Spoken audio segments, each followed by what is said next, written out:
Chapter number 7 conic section. तर exercise 7.1 त्यामधील question number 14.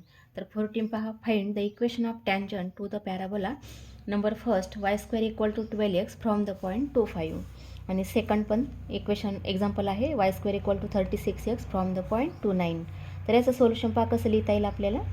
तर काय म्हटलेलं आहे, find the equation of tangent to the parabola. Parabola कोणता दिला आहे, नंबर फर्स्टमध्ये आहे. Equation of parabola is y² equal to 12x. मग आपण हा जो पॅराबोला आहे हा कशाबरोबर कम्पेअर करता येईल, कम्पेअरिंग वी गेट कशाबरोबर कम्पेअर करायचं, y² इक्वल टू, म्हणून y² इक्वल टू काय येईल 4ax याच्याबरोबर आपल्याला कम्पेअर करता येईल, कारण इथे y² आहे म्हणून y² equal to comparing with y² equal to 4ax, therefore 4a equal to 12, and therefore dividing 4 on both sides we get a equal to 12 by 4 म्हणजेच किती येईल, याची व्हॅल्यू 3 येईल. आता इथे आपल्याला इक्वेशन ऑफ टँजंट काढायचं आहे. फ्रॉम पॉईंट म्हटलेलं आहे. फ्रॉम पॉईंट असेल तर इक्वेशन कोणतं असतं, y equal to mx plus a by m हे असतं, आणि ॲट पॉईंट असेल तर y1 equal to 2a in bracket x plus x1 हा फॉर्म्युला आपल्याला यूज करावा लागतो. तर आता फ्रॉम पॉईंट आहे म्हणजेच काय म्हणावं लागेल आपल्याला, equation of tangent to parabola to the parabola काय म्हटलं, from point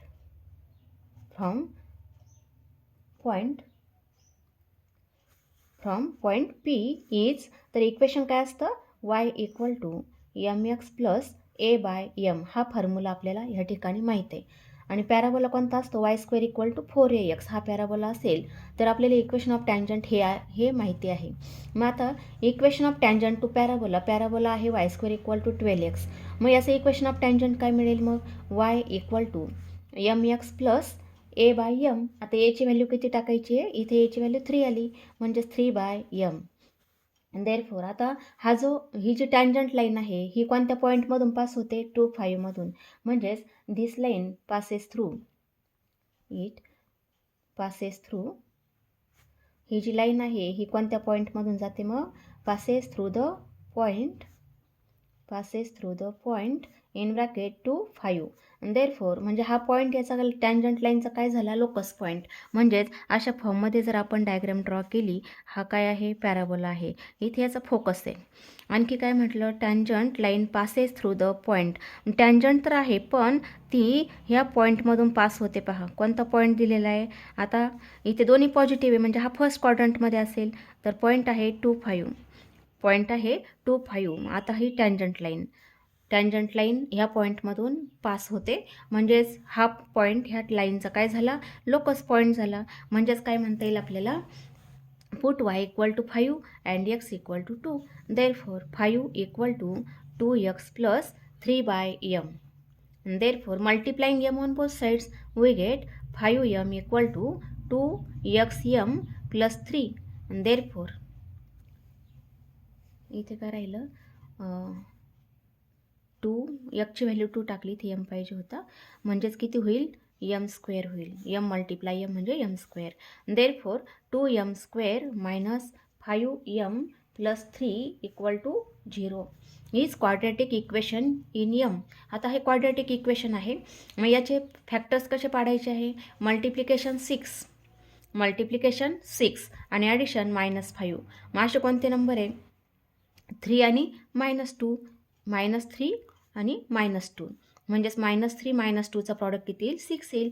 therefore 2m² minus 3m minus 2m plus 3 equal to 0. Therefore पहिल्या दोनमध्ये m कॉमन येईल, ब्रॅकेटमध्ये येतं 2m मायनस 3, नंतरच्या दोनमध्ये -1 कॉमन, ब्रॅकेटमध्ये येतं 2m minus 3 equal to 0. Therefore first bracket येईल m-1, दुसरा ब्रॅकेट येईल 2m minus 3 equal to 0. Therefore m-1 equal to 0 और 2m minus 3 equal to 0. Therefore first याच्यावरून काय मिळेल, m इक्वल टू 1 येईल, आणि सेकंडवरून 2m इक्वल टू 3 म्हणजेच m इक्वल टू 3/2. अशा mच्या दोन व्हॅल्यू येतात. म्हणजेच काय म्हणता येईल मग, देअरफॉर इक्वेशन ऑफ टँजंट, आता यमच्या 2 व्हॅल्यू मिळतात, याचा अर्थ आपल्याला त्या पॉईंटमधून 2 टँजंट काढता येतील, 2 टँजंट काढता येतात.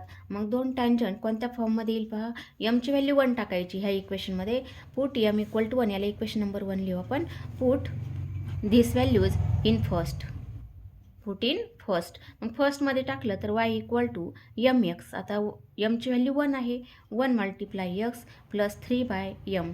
देअरफॉर आता काय येईल मग, देअरफॉर यमची व्हॅल्यू इथे पण किती आहे, 1 आहे. म्हणजेच इक्वेशन काय आलं मग, एक्स 1 मल्टिप्लाय एक्स म्हणजे एक्स, ही टर्म आपण RHSला घेऊ, X minus Y plus 3 equal to 0, हे एक येतं. आणि दुसरं आणखी काय येईल, put M equal to 3/2, therefore y equal to यमची व्हॅल्यू 3/2 एक्स प्लस 3/m, यमची व्हॅल्यू 3/2, म्हणजेच किती होईल इथे 3 आणि हा 2 वर जाईल, म्हणजेच 3 कॅन्सल झालं. देअरफॉर काय लिहिता येईल मग, 3 कॅन्सल. आता हे 2ने दोन्ही साईडला मल्टिप्लाय केलं तर इथे किती होईल, 2y. Therefore 2y equal to 3x plus 4, that is 3x minus 2y plus 4 equal to 0. Therefore x minus y plus 3 equal to 0 and 3x minus 2y plus 4 equal to 0 are the equation of tangent,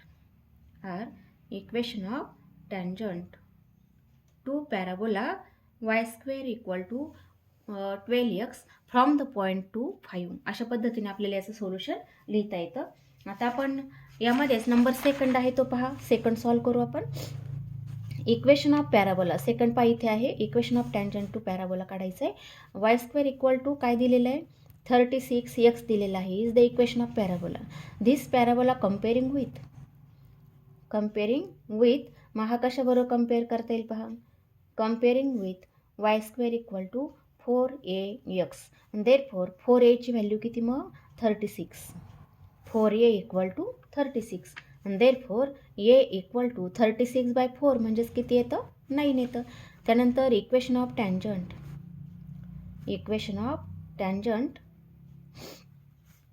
to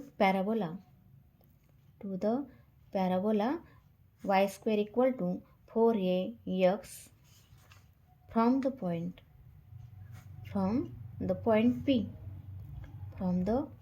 P is, तर हे equation काय येतं, y equal to mx plus a/m, हे equation येतं. आणि therefore equation of tangent to parabola y square equal to 36x, तर काय मिळेल मग, y equal to mx plus a ची व्हॅल्यू 9 आलेली आहे, 9/m, अशा पद्धतीने आपल्याला लिहिता येईल. आणि therefore this line passing through मग पॉईंट दिलेला आहे, पासिंग थ्रू पॉईंट कोणता होता पॉईंट, 2, 9 हा पॉईंट आहे पहा, पासिंग थ्रू 2, 9 म्हणजे पॅराबोला या 2, 9 मधून पास होतो. देअरफॉर हा पॉईंट काय झाला त्या लाईनचा, लोकस पॉईंट, म्हणजे वायची व्हॅल्यू 9 आणि एक्सची value 2, that is 9 equal to 2m plus 9/m. Therefore multiplying m we get 9m equal to 2m square plus 9.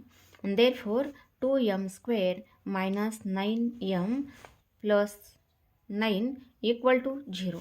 आता मल्टिप्लिकेशन किती आलं पाहिजे, 2 मल्टिप्लाय 9 म्हणजे 18 आलं पाहिजे, आणि ॲडिशन किती आलं पाहिजे, -9, हे ॲडिशन आलं पाहिजे. म्हणजे असे फॅक्टर कोणते, 6, 3, म्हणजेच -3 -6 आणि -3चं ॲडिशन -9 येतं, असे 2 फॅक्टर मिळतील. Therefore 2m square minus 6m minus 3m plus 9 equal to 0. Therefore 2m common येईल पहिल्या 2 टर्ममध्ये, ब्रॅकेटमध्ये येतं m-3, म्हणजे पहा इथे 2m कॉमन काढलं तर m राहिला, आणि इथे 2m कॉमन काढला तर 2m मल्टिप्लाय 3 म्हणजेच किती मिळतं, 6m. त्यानंतर ह्या 2 टर्म्समध्ये किती, -3 कॉमन येईल, ब्रॅकेटमध्ये येतं m-3 इक्वल टू 0. देअरफॉर पहिला फॅक्टर येईल 2m-3 आणि दुसरा फॅक्टर काय येतो, m-3 equal to 0. Therefore first factor equal to 0 and second factor equal to 0. And therefore therefore मग यमची व्हॅल्यू काय येईल, यम इक्वल टू 3/2 और यम इक्वल टू 3 अशा दोन व्हॅल्यू येतील. मग यमच्या दोन व्हॅल्यू मिळाल्या तर equation of tangent, therefore equation of tangent to parabola. Parabola कोणता, Y square equal to 36x आणि हे इक्वेशन काय मिळतं मग, Y equal to mx plus 9/m. याच्यामध्ये आपण व्हॅल्यूज टाकूया यमची, म्हणजेच वाय इक्वल टू mx, यमची व्हॅल्यू 3 टाकली, 3/2 टाकली, 3/2 x प्लस a/m, एची व्हॅल्यू 9 आहे, डिवायडेड बाय m, m म्हणजे 3/2, तर इथे हा मल्टिप्लाय 2 होईल, 3/2 म्हणजे हा 2 वरती जातो. मग 3ने इथे डिवाइड करता येईल, इथे किती आलं, 3 आलं, म्हणजेच दोन्ही साईडला 2ने मल्टिप्लाय केलं तर काय लिहिणार, therefore 2y equal to 3x plus 6. इथे किती झालं, 3 मल्टिप्लाय 2 किती होईल, 6 होईल. आणि देअरफोर इक्वेशन काय मिळतं, 3x minus 2y plus, sorry इथे 2ने मल्टिप्लाय करायचं राहिलं, म्हणजेच किती झालं, प्लस 12 इक्वल टू 0. आता दुसरं काय येईल मग, and put m equal to 3 in this equation. Therefore y equal to 3x plus 9/3, यमची व्हॅल्यू 3 आहे, 3ने इथे डिवाइड करता येईल, देअरफोर इक्वेशन आलं 3x minus y plus 3 equal to 0. Therefore दोन इक्वेशन मिळाले आपल्याला, कोणते मिळाले, 3x minus y plus 3 equal to 0, and second equation काय येतं, 3x minus 2y plus 12 equal to 0 are equation of tangent to parabola. Parabola कोणता, Y square equal to 36x passing through the point 2, 9. अशा प्रकारे आपल्याला हे example सोडवता येतं. त्यानंतर एक्झाम्पल नंबर 15. एक्झाम्पल नंबर 15 काय आहे पहा, if the tangent drawn from the point -6, 9, tangent drawn from the point -6, 9 to the parabola y square equal to kx are perpendicular to each other, then find value of k. तर याचं solution पहा, काय कसं लिहिणार, काय म्हटलेलं आहे, equation of parabola म्हणजे कसं सॉल्व करता येईल पहा आपल्याला. आता पॅराबोला दिलेला आहे, तो कोणत्या फॉर्ममध्ये ड्रॉ करता येईल, तर अशा फॉर्ममध्ये आपल्याला पॅराबोला हा ड्रॉ करता येईल. आणि काय म्हटलं, फ्रॉम पॉईंट -6, 9, म्हणजेच आता अंदाजे डायग्राम काढू आपण, ह्या पॉईंटमधून पास झाली, त्यानंतर असे दोन आपल्याला टँजंट फ्रॉम पॉईंट काढता येतात. म्हणजे -6, 9 साधारण इथे पॉईंट असेल, तर हा जर -6, 9 ह्या ठिकाणी जर पॉईंट असेल, आता आपण क्वाड्रंटनुसार नाही काढलेलं, ॲक्च्युली हा पॉईंट आहे, हा इथे येतो ना, म्हणजेच डायग्राम जरा आपल्याला बदलावं लागेल. ठीक आहे, समजून घ्या. -6, 9 हा पॉईंट कुठे, सेकंड क्वाड्रंटमध्ये येतो, आणि मग ह्या पॉईंटमधून दोन टँजंट आपल्याला ड्रॉ करता येतात. तर काय म्हटलं आहे, जर ह्या दोन टँजंट एकमेकाला परपेंडिक्युलर असेल तर केची व्हॅल्यू किती असेल, तर equation of parabola is Y square equal to kx. मग कम्पेअरिंग विथ, मग कशाबरोबर कम्पेअर करावं लागेल, कशाबरोबर, कम्पेअरिंग विथ कोणता parabola, Y square equal to 4ax, याच्याबरोबर कम्पेअर केलं. देअरफोर 4a ची व्हॅल्यू किती मिळेल, k. तर एची व्हॅल्यू किती येते, k/4 येते, k/4. मग equation of tangent to parabola,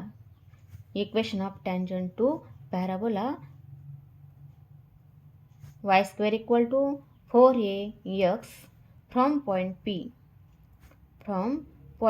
P. मग याचं इक्वेशन काय येतं, y equal to mx plus a/m, हा फॉर्म्युला माहिती आहे. Therefore y equal to mx plus, मग आता equation of tangent to parabola, y square equal to kx. तर असा जर पॅराबोला असेल, 4a ऐवजी जर kx असेल, तर इक्वेशन ऑफ टँजंट काय येईल, मग एची व्हॅल्यू काढली आपण, ती किती आली, k/4. म्हणजेच इथे k/4 येईल, म्हणजेच हा 4 डिनॉमिनेटरला येईल, इथे m येईल. ठीक आहे. आता हा जो पॅराबोला आहे, ही जी टँजंट लाईन आहे, ही कोणत्या पॉईंटमधून पास होते, -6, 9 मधून. इट पासेस थ्रू पॉईंट, कोणता point, -6, 9. Therefore This point is locus point on tangent line. Therefore put x equal to -6 and y equal to 9. That is 9 equal to -6m plus k by 4m. Therefore आता दोन्ही साईडला 4m ने multiply केलं, दोन्ही साईडला 4m ने multiply केलं तर काय लिहिता येईल मग? 9 मल्टिप्लाय 4m म्हणजे 36m इक्वल टू -6 मल्टिप्लाय 4 म्हणजे 24m स्क्वेअर प्लस के, अशा फॉर्ममध्ये आपल्याला लिहिता येईल. देअरफॉर 24m स्क्वेअर, ही टर्म आपण दोन्ही टर्म इकडे घेऊ LHSला, म्हणजे मायनसचं प्लस झालं, plus 36m minus k equal to 0 is quadratic equation in M. Is quadratic equation in M. Having two roots. आता याला दोन रूट्स असतील. Having two roots. मग याचे रूट्स कोणते? Having two roots M1 and M2. मग addition पहा कसे काढतात. ॲडिशन म्हणजे M1 प्लस M2 काय लिहिता येतं? -b/a म्हणजे -36/24. आणि मल्टिप्लिकेशन काय लिहिलं जातं? M1 M2 equal to c/a. सीची व्हॅल्यू किती या ठिकाणी? फॉर्म्युला असा असतो पहा, c/a म्हणजेच -k डिवायडेड बाय 24. हे मल्टिप्लिकेशन दोन स्लोपचं. आणि ॲडिशन काय असतं? -b/a असतं. ठीक आहे. आता M1 M2 कारण आपल्याला दिलेलं आहे, कारण दोन टँजंट लाईन कशा आहेत? Perpendicular. Tangent line are perpendicular to each other. Therefore M1 M2 equal to किती असेल मग? -1. Therefore M1 M2 किती मग? -k/24 equal to -1. Therefore k equal to, दोन्हीचं मायनस काय होईल? प्लस होईल. आणि केची व्हॅल्यू किती आली मग? 24 आली. अशा पद्धतीने आपल्याला नंबर 15 सॉल्व करता येतं. त्यानंतर एक्झाम्पल नंबर 16 काय म्हटलेलं आहे? Two tangents to the parabola y² equal to 8x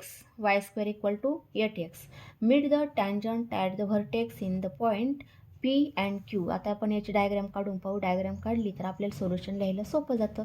मग आपण डायग्राम काढूया. पॅराबोला कोणता आहे? y² इक्वल टू 4ax म्हणजे अशा टाईपमध्ये आहे पॅराबोला. आता हा पॅराबोला आपण ड्रॉ केला तर काय म्हटलं? इथे त्याचं व्हर्टेक्स आहे पहा. व्हर्टेक्स काय असतो? ओरिजिन. आणि y² इक्वल टू 8x हा पॅराबोला. मग काय म्हटलं? व्हर्टेक्स इन द पॉईंट, व्हर्टेक्सला टँजंट लाईन टच होते. मग आपण ही टँजंट लाईन ड्रॉ करू. अशा पद्धतीने टँजंट लाईन आपल्याला ड्रॉ करता येईल. त्यानंतर आणखी एक टँजंट लाईन आपण ड्रॉ करूयात अशा पद्धतीने. ठीक आहे. अशा दोन टँजंट लाईन आपण ड्रॉ केलेल्या आहेत. मग आणखी काय म्हटलं? इथे टचिंग जो पॉईंट आहे त्याला ए नाव देऊ आणि त्याचा पॅरामीटर T1 लिहू. इथे एक टचिंग पॉईंट आहे त्याला बी नाव देऊ, त्याचा पॅरामीटर T2. म्हणजेच tangent line touching at point A, touching parabola at point A आणि T1 इज द पॅरामीटर. ठीक आहे. त्यानंतर also parabola touching tangent line at be in bracket T2. आणखी काय म्हटलं? ही जी टँजंट लाईन आहे ही कुठे टच होते? व्हर्टेक्सला. व्हर्टेक्सला कोणत्या पॉईंटला? Pला आणि हा एक Qला. ठीक आहे. व्हर्टेक्सला टच होते, हा व्हर्टेक्स आहे. व्हर्टेक्सला P आणि Qला टच होते. आता ही जी लाईन आहे ही काय आहे मग? Tangent line. ही सुद्धा काय आहे? टँजंट टू पॅराबोला आहे. हा एक्स ॲक्सिस आणि हा वाय ॲक्सिस. ठीक आहे. मग काय म्हटलेलं आहे? आणि हा पॉईंट काय आहे? R. म्हणजे हा आहे intersecting point of two tangent. आपल्याला काय म्हटलेलं आहे? Equation of locus of point of intersection of two tangents is. म्हणजेच ह्या आरचं जे इक्वेशन आहे ते आपल्याला दाखवायचं आहे y² equal to 18 bracket x plus 2 हे येतं, हे दाखवायचं आहे. म्हणजेच आता इक्वेशन ऑफ टँजंट पहा. टँजंट लाईन किंवा अगोदर इक्वेशन ऑफ पॅराबोला लिहू आपण. Equation of parabola is y² equal to 8x comparing with comparing with, मग पॅराबोला कोणता येतो कम्पेअर करायला, y² = 4ax. आणि देअरफॉर मग 4aची व्हॅल्यू किती दिसते आपल्याला 8, म्हणजेच a किती येईल मग 4ने डिवाइड केलं तर aची व्हॅल्यू 2 आली. आता equation of tangent, therefore equation of tangent किंवा tangent line passing through tangent line touches at point, touches to parabola म्हणूया, touches to parabola at point a in bracket t1 and b in bracket t2 and b in bracket t2. म्हणजे tangent line जी आहे ही a आणि b ला touch होते ज्याचे parameter t1 आणि t2 आहेत. ठीक आहे. मग equation of tangent to parabola, equation of tangent to parabola, tangent to parabola. मग equation of tangent to parabola at a in bracket t1 हे काय येईल पॅरामेट्रिक फॉर्म. इक्वेशन काय असतं yt = x + at², हे इक्वेशन असतं. म्हणजेच काय येईल yt1 = x + at1², हा फॉर्म्युला आहे. x + at1² दॅट इज एची व्हॅल्यू टाकली तर yt1 = x + एची व्हॅल्यू 2 आहे म्हणजे 2t1², याला इक्वेशन नंबर फर्स्ट लिहू. आता इक्वेशन ऑफ टँजंट ॲट बी, मग ॲट बी असेल तर इक्वेशन काय येईल yt1 = x, सॉरी आता काय येईल t2 येईल x + आता एची व्हॅल्यू 2 टाकली तर काय होईल 2t2², याला नंबर सेकंड. असे दोन इक्वेशन ऑफ टँजंट मिळतात आपल्याला. तर पुढची स्टेप पहा. एक्स कोऑर्डिनेट ऑफ किंवा टँजंट लाईन आणखी कुठे टच झाली आहे व्हर्टेक्सला ॲट पॉईंट पी आणि क्यूला टच झाली आहे. देअरफॉर पीचे कोऑर्डिनेट काय येतील मग पीचा एक कोऑर्डिनेट काय मिळेल, हा वाय ॲक्सिसचा पॉईंट आहे म्हणजेच एक्स कोऑर्डिनेट त्याचा 0 असेल, दुसरा माहिती नाही, आपण त्याला नाव देऊ यम नाव देऊ. ठीक आहे. त्यानंतर हा जो क्यू आहे हा क्यूसुद्धा वाय ॲक्सिसवर आहे म्हणजे त्याचं एक्स कोऑर्डिनेट 0 आहे, त्याला एन नाव देऊ आपण. R points on Y axis, R points on Y axis. Therefore point P lies on tangent line, point P lies on this tangent line. We get, मग इथे y ची व्हॅल्यू m टाकता येईल म्हणजेच काय होईल mt1 = x ची value 0 plus 2t1². Therefore m = दोन्ही साईडला पहा mt1 = काय होईल 2t1² म्हणजेच m ची व्हॅल्यू किती मिळाली 2t1 येईल, m ची व्हॅल्यू 2t1. आणि देअरफॉर पीचे कोऑर्डिनेट काय येतील मग 0 to t1, हा कोऑर्डिनेट आला 0 to t1. आता दुसरा पॉईंट आपण टाकूयात इक्वेशनमध्ये, सेकंड इक्वेशनमध्ये टाकू. म्हणजेच ही जी क्यू आहे हा सेकंड टँजंट लाईनवर आहे म्हणजेच काय म्हणता येईल मग therefore point Q lies on second tangent line touches at point B to the curve.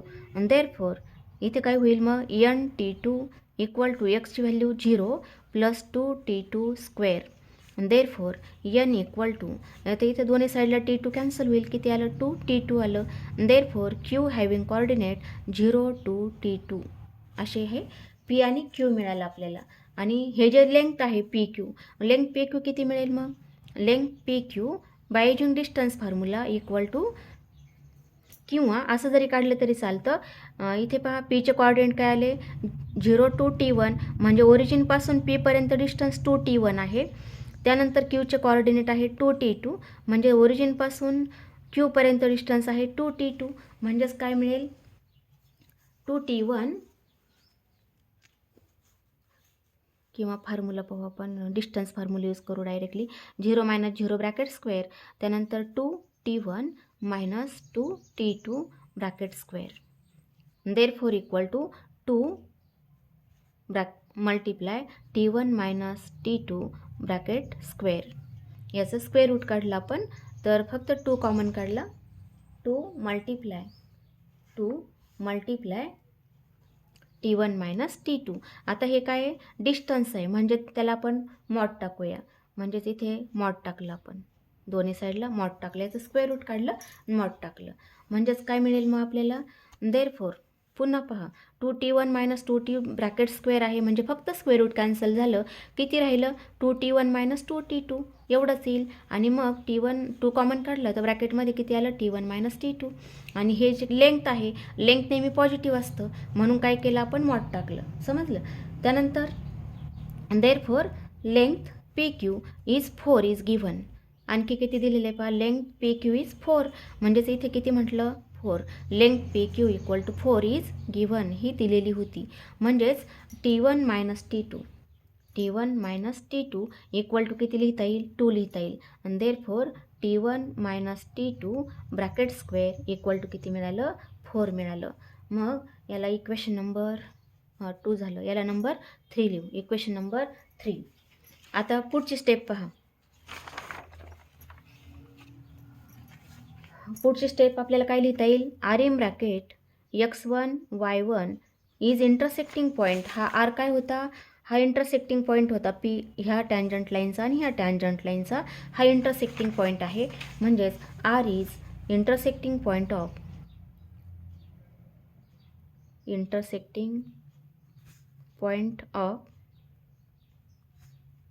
Of two tangent lines. दोन टँजंट लाईनचा हा इंटरसेक्टिंग पॉईंट आहे. म्हणजेच आपल्याला पुढची स्टेप काय लिहिता येईल,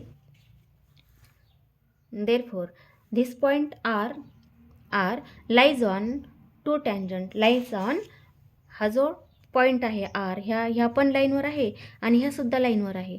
मग पहिल्या लाईनचं इक्वेशन काय होतं पहा, YT1 equal to X plus 81 square.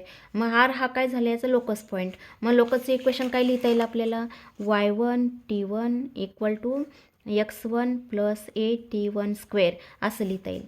आता दुसरा आणखी तो आर पॉईंट सेकंड टँजंटवर पण आहे, म्हणजेच काय म्हणता येईल, हा जो आर आहे हा second टँजंटचा locus point.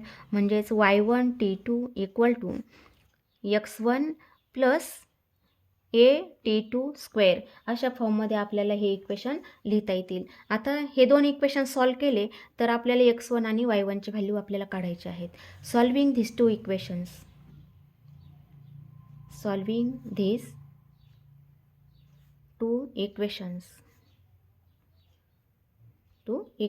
We get.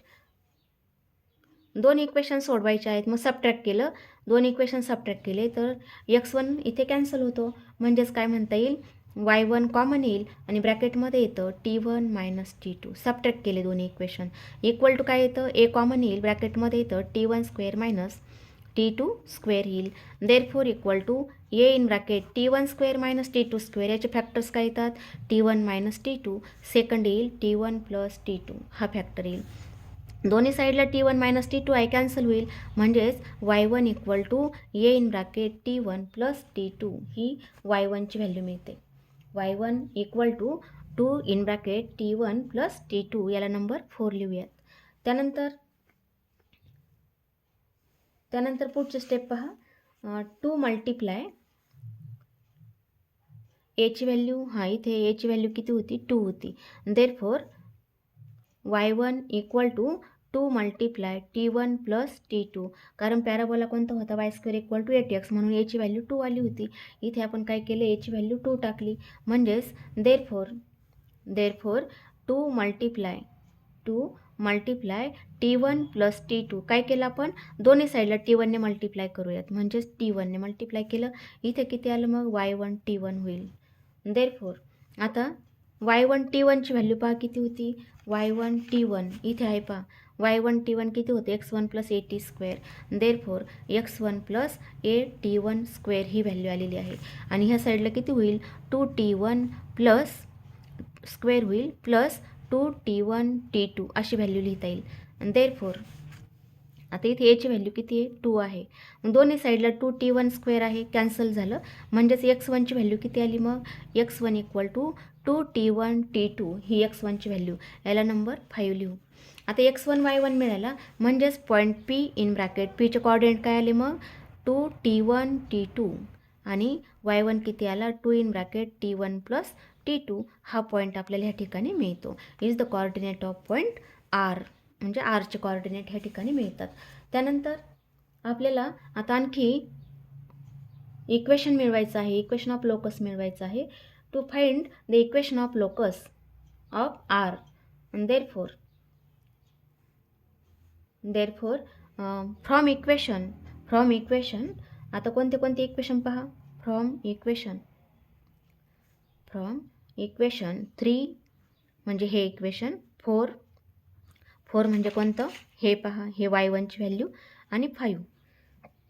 From equation 3, 4 and 5 याच्यावरून काय लिहिता येईल, y1² आता y1ची व्हॅल्यू काय आली होती पहा, 2 + t1 + t2².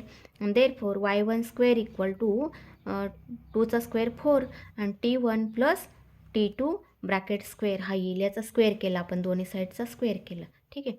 त्यानंतर आता इथे पहा 4 × t1 + t2² म्हणजेच t1 - t2² आणि किती येईल पुढे प्लस 4t1 t2 हा फॉर्म्युला आहे. ठीक आहे.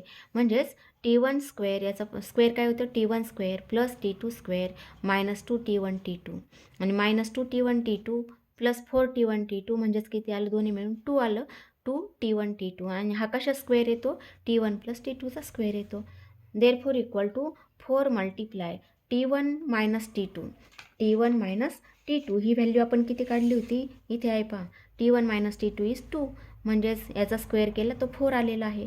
मग 4 इथे लिहू आपण प्लस 4t1 t2 म्हणजे इथे पहा 2t1 t2 हे किती आलेलं आहे, x आलेलं आहे.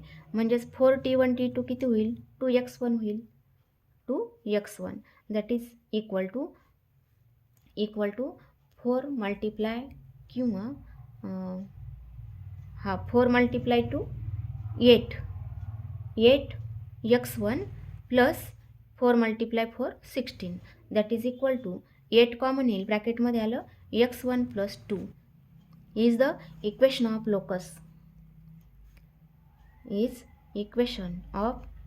Locus. Of R in bracket x1 y1. therefore equation of locus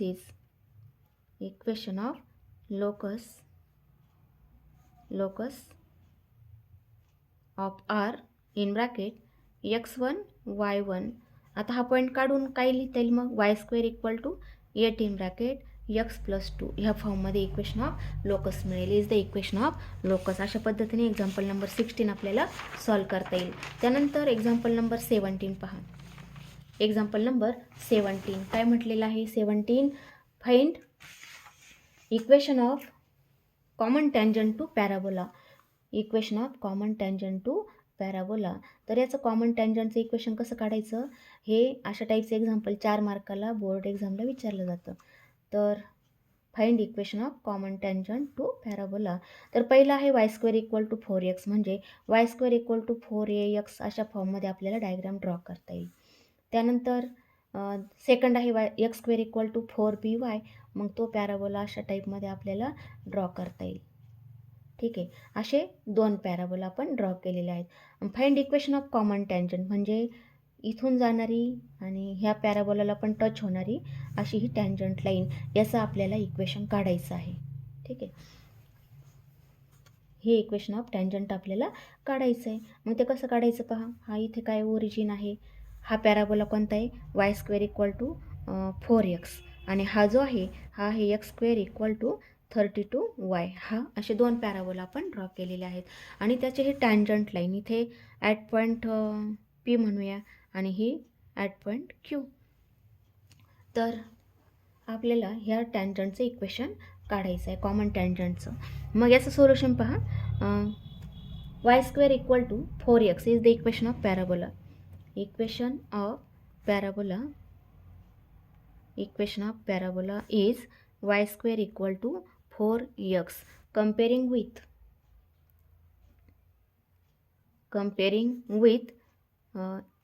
y² = 4ax. therefore 4a = किती येईल, 4 म्हणजेच a ची व्हॅल्यू किती आली, 1 आली. A equal to 1, a equal to 1. त्यानंतर पुढची स्टेप पहा, ए इक्वल टू 1 मिळतं. तर M is slope of tangent line, M is slope of tangent line. Therefore equation of tangent to parabola Y square equal to 4ax from point P. तर त्याचं equation काय येतं, Y equal to M x plus A by M. आता याची value 1 आहे, म्हणजेच किती मिळेल, 1/m. आता ही टँजंट लाईन ह्या सेकंड पॅराबोलावर सुद्धा आहे, म्हणजेच this line satisfying this equation. Therefore put y equal to M x plus 1/m in x square equal to 32y, touches x square equal to 32y. Therefore put value of y in equation x square equal to 32y. मग x square equal to किती येईल, 32 multiply mx plus 1/m. Therefore equal to m ने दोन्ही साईडला multiply केलं तर mx square equal to 32 in bracket M square X plus 1 एवढं येईल. आणि therefore M X square equal to 32 M square X plus 32. Therefore 32 M square X. आता इथे हे जे इक्वेशन आहे हे एम क्वाड्रॅटिक फॉर्ममध्ये लिहू आपण, एमच्या क्वाड्रॅटिक फॉर्ममध्ये, किंवा असं लिहूया, M X square minus 32 M square X minus 32 equal to 0 is quadratic equation in X. मग ही लाईन जर टच होत असेल पॅराबोलाला तर क्वाड्रॅटिक इक्वेशन हा equal roots. Line touch the parabola. And therefore quadratic equation have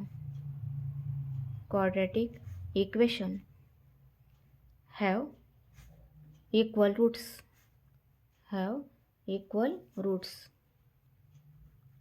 Quadratic equation have equal roots. And therefore मग quadratic इक्वेशनला जर इक्वल रूट्स असतील तर काय म्हणता येईल, मग b square minus 4ac equal to 0. Quadratic equation कोणतं असतं, b square ax square plus bx plus c equal to 0. मग त्या क्वाड्रॅटिक इक्वेशनला जर इक्वल रूट्स असतील तर बी स्क्वेअर मायनस 4ac 0 येतं. मग बीची व्हॅल्यू पहा, -32 एम स्क्वेअर आहे, म्हणजेच -32 M square bracket square minus 4ax, एची व्हॅल्यू एम आहे, आणि मल्टिप्लाय सीची व्हॅल्यू आहे -32 equal to 0. and therefore -32 bracket square m raise to 4 minus plus किंवा मायनस असंच ठेवू, -4m मल्टिप्लाय -32 इक्वल टू 0. दोन्ही साईडला पहा -32 डिवाइड केलं -32 ने तर किती राहील, मग 32 मल्टिप्लाय m रेज टू 4. त्यानंतर इथे काय होईल, मायनस प्लस झालं, इथे मायनसचा स्क्वेअर केला प्लस झाला, म्हणजे 32 कॉमन काढून कॅन्सल झाले, आणि इथे किती आलं, +4m आलं इक्वल टू 0. आणखी 4m कॉमन काढलं तर ब्रॅकेटमध्ये किती आलं, मग 8m³ प्लस 1 येईल इक्वल टू 0. आणि देअरफॉर 4 ने दोन्ही साईडला डिवाइड केलं तर m इक्वल टू 0 और 8m³ प्लस 1 इक्वल टू 0, म्हणजे m³ इक्वल टू किती येईल, -1/8 येईल. मग m³ equal to -1/8, m³ equal to -1/8. तर mची व्हॅल्यू किती मिळेल, मग देअरफॉर m इक्वल टू -1/2, म्हणजेच m³ इक्वल टू -1/8, तर इक्वल टू काय लिहिता येईल आपल्याला, -1/2 म्हणजे mची व्हॅल्यू आली -1/2 आलेली आहे. Therefore put this value. आता m इक्वल टू 0 जर लिहिलं, m इक्वल टू 0, तर 1/m is not defined. Therefore only m equal to -1/2 एमची व्हॅल्यू फक्त एवढीच टाकता येईल. म्हणजेच Y equal to equation of tangent होतं m x plus 1/m, y equal to M x plus 1/m. मग एमची व्हॅल्यू -1/2 एक्स प्लस 1/m, म्हणजेच इथे किती होईल -1/2. आणि देअरफॉर Y equal to -1/2 X minus 2. Multiplying 2 we get 2y equal to -x minus 4. And therefore equation of tangent is x plus 2y plus 4 equal to 0. दोन्ही terms आपण एलच्या साईडला घेतल्या. Is equation of common tangent. Is equation of common tangent.